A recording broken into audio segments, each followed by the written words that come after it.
Vitamina filosófica. O banquete de Platão.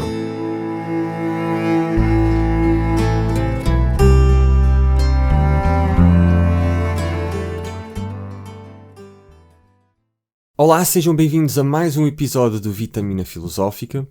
Hoje vamos falar de uma obra muito interessante e que marcou em grande parte toda a nossa cultura ocidental, mesmo que possamos não ter consciência disso. Estou a falar do Banquete de Platão. Esta obra vai falar sobre Eros. Na realidade vai discutir o que é o amor e o que é o belo. E vai fazê-lo de uma forma que foi muito original na altura, principalmente no que toca a nível literário. Porque esta conversa vai acontecer no meio de um banquete grego, que é uma espécie de festa que existia na altura, que permitia que os convidados pudessem não só comer e beber fartamente, mas também poder discutir tópicos do seu dia-a-dia e tópicos relacionados aos deuses, bem como, neste diálogo, tópicos mais filosóficos. Ora bem, na introdução do banquete, o narrador Apolodoro relata a um amigo, em segunda mão, uma conversa que teria ocorrido no passado entre Sócrates e outros filósofos durante um banquete. E Apolodoro, cá está, é o narrador deste diálogo e vai começar a contar a esse amigo o que ele ouviu exatamente sobre um banquete em casa de Ágaton, onde Sócrates e os outros estavam presentes. O relato inicia-se pela ideia de uma comemoração após uma vitória de Ágaton, que era o anfitrião desta festividade, num concurso de tragédias. Mas esse encontro acontece um dia após o anúncio e as cerimónias da glória conquistada. Neste mesmo encontro foi proposto fazer-se um elogio ao Eros, e por isso cada um dos convidados que estava presente neste banquete começou a dissertar acerca desse deus. Ora, expondo o seu ponto de vista, ora criticando os pontos de vista que foram feitos anteriormente. Basicamente, uma conversa começou-se a estruturar à volta de Eros, para perceber o que é que ele era, o que é que ele fazia quando as pessoas estavam em contacto com ele, os deuses, etc. Criou-se assim uma espécie de competição intelectual. E neste novo encontro, o prémio, entre aspas, subjetivo que estava em jogo, era reconhecer qual é que era o melhor orador da noite, aquele que conseguia construir a melhor explicação sobre o que é Eros. O primeiro de todos a discursar foi Fedro, que começou por descrever Eros como um dos deuses mais antigos, remontando a uma narrativa de Hesíodo, que o coloca como uma divindade primordial, antecedendo até mesmo as principais divindades do panteão grego, daquelas que nós mais conhecemos como Zeus e Afrodite. Esta antiguidade atribuída a Eros eleva-o a uma posição de primazia e importância dentro do contexto divino. Dá-lhe um papel acima de todos os deuses que nós conhecemos da mitologia grega. Para Fedro, o amor não é apenas um impulso passageiro ou uma emoção fugaz, mas acima de tudo uma força vital, que vai impulsionar as pessoas em direção à virtude e à excelência. Ele vai argumentar de que o amor é um motor fundamental para a criação de obras de arte, para o progresso da sociedade, para a busca do bem comum e para tudo o que é mais importante na vida humana. Esta visão acaba por colocar o amor numa espécie de pedestal moral, como se fosse um catalisador para o desenvolvimento humano e social. E além disso, Fedro também enfatiza o aspecto heroico do amor, associando-o à coragem e à honra.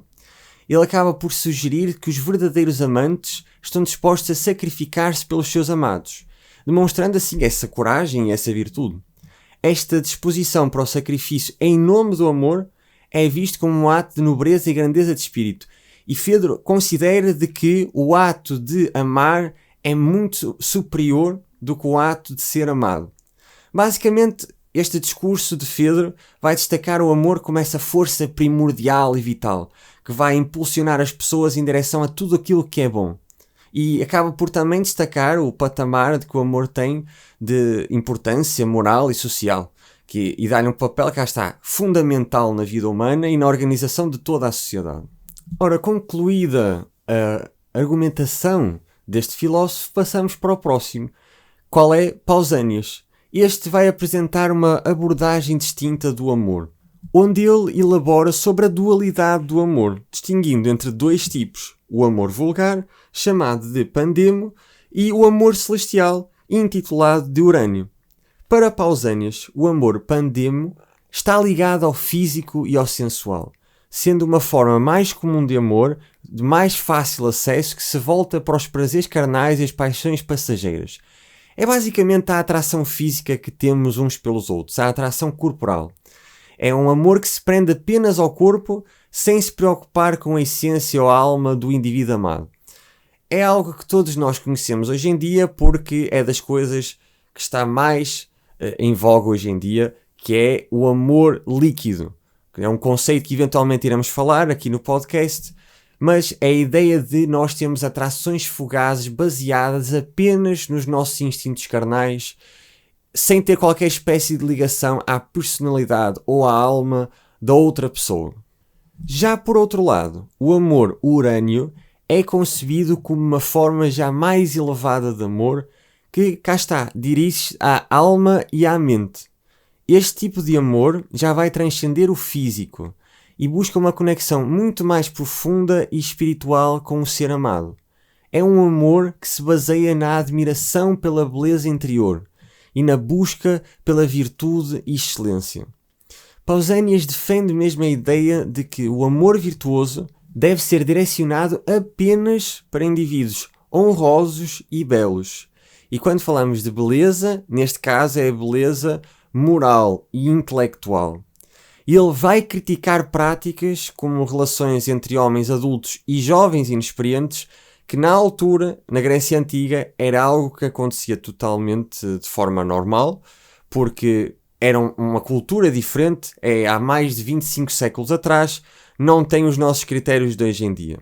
Mas avançando, esta dualidade do amor que é apresentada por Pausanias reflete então uma preocupação já um pouco mais elevada com a qualidade e a moralidade das relações humanas, destacando a importância de buscar um amor que transcenda ao físico e que busque uma conexão profunda entre as almas, e quase que faz uma caracterização entre uma espécie de Eros inferior e um Eros superior, sendo que o Eros inferior é apenas aquele amor inexperiente que todos nós já sentimos e que hoje em dia chamamos de atração física e que não tem muito mais do que isso. E depois temos o amor, que é aquilo que nós consideramos mesmo amor, que é quando gostamos da pessoa por aquilo que ela realmente é. Desta maneira, Pausanias termina o seu discurso e avançamos para o terceiro orador da noite, que é Irixímaco. Uma coisa incrível destes diálogos é que ficamos a conhecer nomes que nunca ouvimos na vida. Pelo menos eu nunca ouvi. Mas Irixímaco era um médico e, na qualidade de médico, apresenta uma visão muito particular sobre o amor durante o banquete. Ele não se vai limitar apenas a abordar o amor como uma questão humana. Ele até concorda com esta distinção de Pausanias. Mas ele vê-o também como uma espécie de força cósmica que permeia não apenas estes relacionamentos entre indivíduos, mas também os fenómenos naturais, todos os fenómenos naturais. Para Irixímaco, o amor é uma força universal que governa os ciclos da natureza e os movimentos dos corpos celestes. Ele vai argumentar de que ele está presente, o amor, em todas as formas de vida, desde seres humanos até animais, plantas, e desempenha um papel fundamental na preservação da harmonia e do equilíbrio no universo. Inclusive, há aqui uma parte que eu achei muito interessante do livro, eu vou citar agora, em que ele diz: de facto, a medicina, para dizer em resumo, é a ciência dos efeitos do amor no corpo, no que toca à sua saciedade ou privação. E o que nele discerne o bom amor e o vicioso, este é o melhor médico.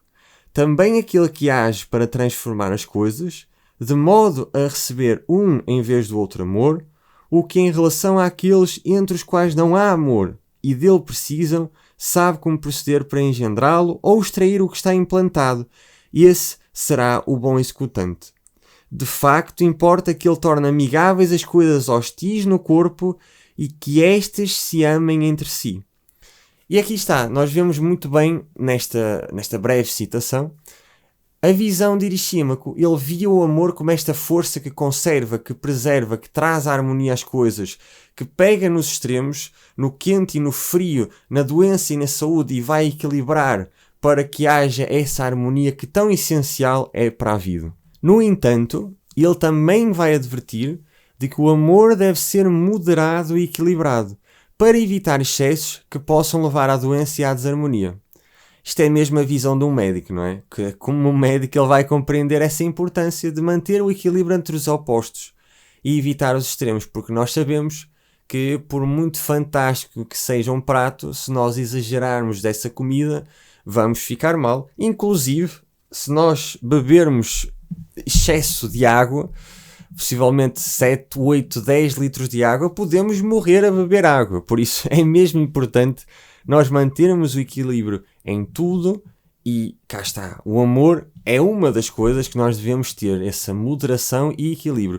O que é uma perspectiva muito interessante nos dias de hoje, porque temos uma perspectiva muito romântica, onde vemos apenas os lados excessivos do amor, que têm a sua beleza, mas muitas vezes esquecemos que o amor, para ser duradouro, para ser saudável, tem de residir num equilíbrio saudável. O excesso tem de ser sempre corrigido pela natureza. E Irishima também vai perceber isso dessa maneira. Portanto, esta visão de Irishima sobre o amor destaca o quê? Não apenas a sua dimensão emocional e relacional, mas também a sua conexão com os princípios de ordem e equilíbrio que regem toda a natureza. É uma visão mais científica quase. E vai acabar por enfatizar a necessidade desse amor moderado e saudável, como acabamos de falar. Desta maneira, Irishima termina o seu discurso e é a vez então de Aristófanes, que era um famoso comediógrafo grego, que contribui para o banquete de uma forma muito, muito interessante. Aliás, eu confesso que foi dos momentos mais interessantes que eu tive ao ler este livro, porque ele vai, através de uma narrativa mitológica, começar com a ideia da alma gêmea. Como é que ele faz isto? No discurso dele, ele vai descrever uma era antiga em que os seres humanos eram seres completos. Não havia a distinção de homem e mulher. Cada ser humano tinha o seu lado de homem e mulher. Era o que nós podemos hoje em dia vermos como uma espécie de hermafroditas, mas muito mais completos, assim que quisermos chamar. Porque cada ser humano tinha não 2, mas 4 braços, nem 2, mas 4 pernas, e a cabeça desse ser humano tinha um rosto masculino e um rosto feminino, tendo basicamente 2 caras numa só cabeça. Estes seres representavam o homem e a mulher num só ser humano, que poderia ser visto como o ser humano integral, o ser humano na sua totalidade. Ora, segundo reza a lenda e segundo o que nos conta Aristófanes, estes seres eram poderosos e ousados, e por isso acharam que era uma boa ideia ameaçar até mesmo os deuses do Olimpo. E Zeus não gostou disto. Para conter então esta ameaça e a audácia dos humanos da altura, Zeus decide dividi-los ao meio, com um raio, que literalmente divide-os ao meio, criando assim os seres humanos que conhecemos hoje. Criou-se então o homem e a mulher. E desde então, segundo diz o mito, os humanos têm buscado desesperadamente encontrar a sua outra metade, aquela que os iria completar e iria restaurar a sua antiga totalidade. Esta busca pela alma gêmea, de acordo com Aristófanes, é aquilo que chamamos de amor. Ele acaba por sugerir que o amor é uma tentativa de reconectar com a nossa outra metade perdida. Uma busca pela plenitude e unidade que experimentamos originalmente, que está na nossa memória genética, mas que nunca mais conseguimos encontrar. E é por isso que andamos à procura dessa outra metade em várias e várias pessoas, até um dia eventualmente a encontrarmos. E quando a encontramos, então ficamos outra vez a ser esses seres plenos, completamente realizados. É mesmo interessante ver isto, porque a ideia de alma gêmea já andava a circular desde este tempo, meus amigos. Não é de agora, é uma ideia já muito antiga e começou, por tudo que eu consigo investigar, nesta altura, com este mito, onde Zeus divide a meio os humanos que antes eram um só, literalmente um só, de corpo e alma. Após esta visão romântica e poética de Aristófanes, vem a Ágaton, que discursa no banquete exaltando Eros como o mais feliz dos deuses. ele associa o amor à juventude, à beleza, à moderação, destacando qualidades positivas e atributos desejáveis. Honestamente, ao ler esta parte por Agathon, é muito interessante porque é quase que um poema, uma ode ao amor. Inclusive há uma parte do texto que eu quero partilhar aqui convosco que eu achei de grande beleza. Vou até citar agora quando ele diz que o amor é pródigo em benevolência, não permeável à malevolência, propício e amável, visível para os sábios, digno da admiração dos deuses, invejado pelos sem fortuna, bem desejável pelos de boa fortuna, pai da sensualidade, da prosperidade, da delicadeza, das graças, da volúpia, do desejo, cuidado dos bons, a falta dele para os maus. Na fadiga, no temor, no desejo, é ele o piloto, o combatente, o que está mesmo ao nosso lado e o melhor protetor de todos os deuses e dos homens, a ordem, e o mais belo e o melhor guia, com o qual importa a cada homem seguir quando canta e toma parte no canto que ele entoa, seduzindo o espírito de todos os deuses e dos homens. Após ouvir este texto, acho que vão concordar comigo que se percebe de que ele está a dar a maior dimensão possível estética ao amor, a Eros. E nesse sentido ele vai apresentar uma visão idealizada de amor, retratando como uma força que inspira a busca pela excelência moral e o aprimoramento pessoal, algo essencial para o mais feliz dos deuses e o mais feliz dos humanos. E que cá está a ver o amor como essa fonte de trazer felicidade e plenitude a todas as vidas. E é interessante, todas as vidas, não é só a vida humana, é a vida divina também. E finalmente, chegamos a Sócrates. É praticamente o último, embora não vá ser o último a discursar nesta noite em que está a haver este banquete incrível. E Sócrates prefere, em vez de dar a sua visão pessoal, contar a história proferida por uma mulher de Mantineia que ele conheceu, chamada Diotima, a qual instruiu Sócrates nas questões acerca do amor e que o ajudava no entendimento através de perguntas. Ela dizia que o amor ficava entre o bom, o belo e o mau, o feio, nunca num único extremo. Para Diotima, o amor não seria nem um deus, nem um mortal, mas uma espécie de mediador, o que levaria as questões mundanas aos deuses e vice-versa, passando os sacrifícios, recompensas, súplicas, ordens de determinados componentes, porque os homens e os deuses não se podem misturar. Segundo a visão de Diotima, é só o amor que liga tanto o homem como Deus. Agora até me vem à cabeça aquela imagem da Capela Sistina em que o homem está quase a tocar com o dedo em Deus, mas não toca. Aquele espaço entre o dedo de Deus e o de homem é exatamente o amor. O amor faz a ponte entre a dimensão divina e a dimensão humana. Diotima também vai fazer um relato sobre o nascimento de Eros, apresentando uma interpretação peculiar sobre a sua origem e natureza. Segundo esta versão, Eros é fruto da união entre pobreza e recurso, que é filho da prudência. E este último, bêbado do néctar dos deuses, adormeceu no jardim de Zeus após as festividades em comemoração ao nascimento de Afrodite. E este mito vai explicar porque que o Eros é tanto amante quanto admirador da beleza, pois é gerado do encontro entre a própria pobreza e a riqueza, a escassez e a abundância.